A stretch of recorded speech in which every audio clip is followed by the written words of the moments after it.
Hola, te damos la bienvenida a las predicaciones del legado del reverendo Rolando Gutiérrez Cortés. Esperamos que sea de bendición e inspiración para tu vida.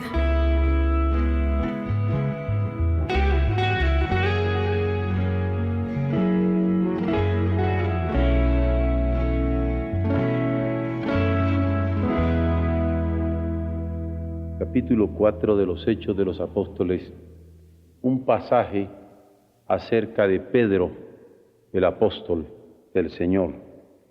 Y quisiera destacar allí 5 elementos que nos servirán de lección para nuestras vidas. El primero que se destaca para mí es que cuando él comienza a proclamar acerca de la resurrección de Jesucristo y a asegurar que en virtud de que Cristo resucitó de entre los muertos, todos los hombres podíamos con seguridad esperar en esa resurrección, la crítica que se le hace es que cómo podía atreverse a estar hablando este hombre sin letras. Y esto de sin letras llevaba una denotación peyorativa, despreciativa, menospreciativa. Era hombre sin letras. ¿Qué decir de alguien que habiendo estado con Jesús 3 años, aprendiendo de Jesús 3 años, conocido como uno de los compañeros más cercanos de su corazón 3 años, y ahora se le decía hombre sin letras? Era porque su mente no estaba formada. Era porque su discurso era incoherente. No parece indicarlo. Cada uno de los términos, de las secuencias que en el mensaje de Pedro nosotros detectamos en los pasajes de los Hechos de los Apóstoles que podemos leer en los primeros capítulos. Más bien se antoja que cuando alguien no quiere aceptar el mensaje de Dios, no haya cómo excusarse de él. De tal manera que cuando alguien no quiere asumir la palabra de Dios para su vida, le pone un calificativo diciendo, esto no es válido, para mí no cuenta. Y como en el caso de Pedro, que discutimos en esta hora, es muy fácil endilgar es algo sin letras. Y me parece una de esas ironías en la historia, el poder palpar cuando leemos nosotros el discurso de Pedro vez tras vez, de cómo la coherencia discursiva del apóstol es fulminante. Y a pesar de que lo quieran calificar como hombre sin letras, es decir, como mente no formada, tan cierto que estaba formada, que 3,000 van a responder. Sin embargo, no es el argumento en el cual yo me quiero detener. Hay un segundo elemento que yo quisiera destacar en este pasaje, y es que Pedro aparece como un discípulo de Jesús, alguien que se había disciplinado en seguirle. Es decir, que no solamente había tenido la formación mental, sino que había logrado forjarse al calor de la palabra del Maestro, al calor de su compañerismo, con su exhortación permanente. Pero ¿cómo aceptar a un hombre forjado, sin carácter, que en un momento dado de crisis le niega rotundamente? Y cuando le dicen, mira que tú estás hablando como esos norteños, ¿qué se me hace que tú eres uno de ellos? Y le dice, yo ni lo conozco. ¡Qué carácter el de Pedro!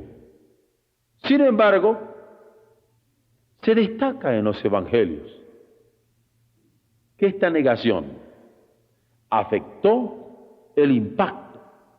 No obstante, a pesar de lo mucho que se ha denostado al discípulo y apóstol acerca de su negación, la respuesta de parte de quienes escucharon el mensaje que tenía no se hizo esperar. Los 3,000 que respondieron y que fueron bautizados nos hacen ver que a pesar de la debilidad que él había demostrado, la respuesta fue elocuente. Pero hay un tercer elemento que se nos da en este pasaje. La religión que rodeaba el ambiente en el cual Pedro estaba hablando era una religión ortodoxa. Gentes que estaban discutiendo sobre los puntos y las tildes de la ley se encontraban frente a frente. Fariseos, saduceos, discutiendo al hombre sin letras, discutiendo al hombre sin carácter, discutiendo al que pensaban que era incoherente en su discurso o que era capaz de negar al maestro. Lo estaban discutiendo. Y no pueden discutir de su ortodoxia, porque en realidad, acerca de la resurrección, la palabra daba testimonio. Y acerca de la resurrección de Jesús, se les había aparecido a tantos.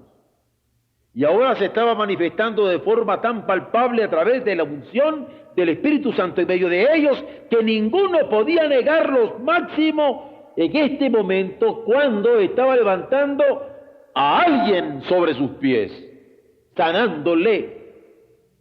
De tal manera que la doctrina de la resurrección, avalada por la Escritura, ratificada por el levantamiento de Jesús de entre los muertos, y ahora en el descenso del Espíritu Santo, que era capaz que en el nombre de Él fuese levantado aquel enfermo, era contundente.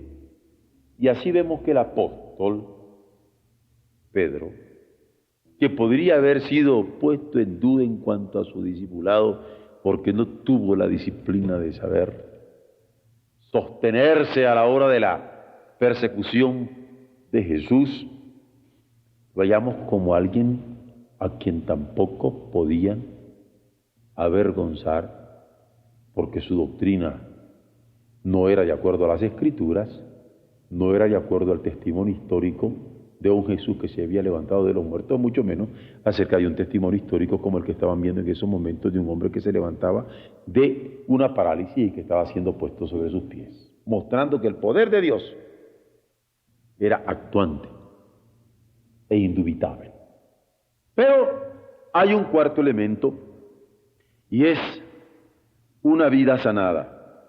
Porque acá, cuando el hombre se levanta sanado por la palabra de Pedro y de Juan, nos encontramos que se da una práctica diaconal.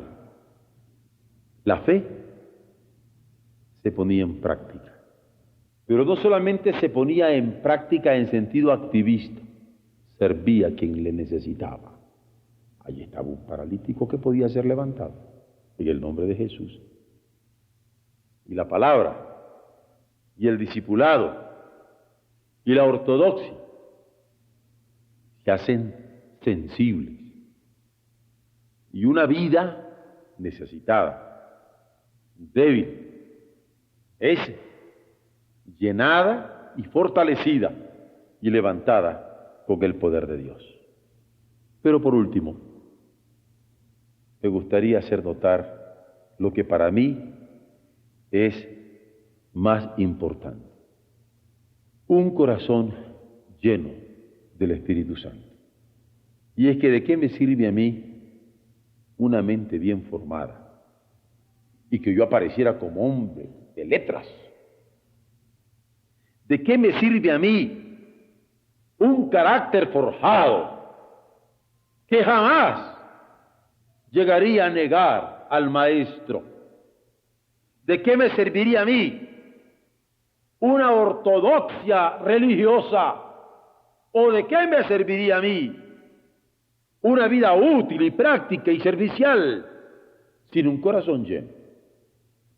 Vean ustedes que cuando habla con esta llenura del Espíritu en su corazón, las gentes sienten que el amor de Dios se vuelca hacia ellos y les alcanza. Y más que oír la palabra, oyen que el corazón de Dios se les está acercando.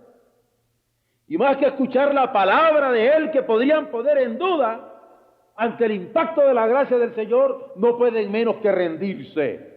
¿Y cuál es esa palabra llena del Espíritu de Dios en el corazón del apóstol? Arrepentíos y bautícese cada uno en el nombre de Jesús. Porque ese corazón que se vuelve a Él, ese corazón que le busca a Él, ese corazón que se entrega a Él, ese corazón que se las juega con Él, es el corazón que Dios está buscando en el mensaje de Pedro. Y por eso dice, arrepentíos y bautícese, cada uno en el nombre de Jesús. Ese nombre que es sobre todo nombre, porque no hay otro nombre, dice Él, dado a los hombres debajo de los cielos, en el cual podamos ser salvos. Y en estos momentos, cuando nos estamos preparando para escuchar lo que tiene el nombre musical de misa, en donde hay todo un orden que desde los primeros siglos se ha vivido en la vida cristiana, yo quisiera que más que entenderla a nivel racional, podamos vivirlo, porque la liturgia, el orden del culto, el ordenamiento cultual de parte nuestra es para vivirse. Esto es, que nosotros podamos escuchar en cada música una invitación para volver nuestro corazón a Dios. Arrepentidos, para volver nuestro corazón a Dios, anhelando, para volver nuestro corazón a Dios, sediento, para que como el ciervo brama por las corrientes de las aguas, así clame por Dios el alma nuestra. Él permita que este mensaje de Pedro en nosotros sea una realidad en esta hora, para que arrepentidos consideremos una vez más la inmersión de nuestras vidas en el Espíritu suyo, la inmersión de nuestras vidas en el agua bendita que simboliza la muerte, la sepultura y la resurrección de nuestro Jesús, para que arrepentidos y bautizados en su gracia, nosotros podamos honrar en esta hora el nombre de Jesús. Presentemos nuestros corazones como ofrenda, mientras presentamos nuestras ofrendas, expresión de nuestros corazones.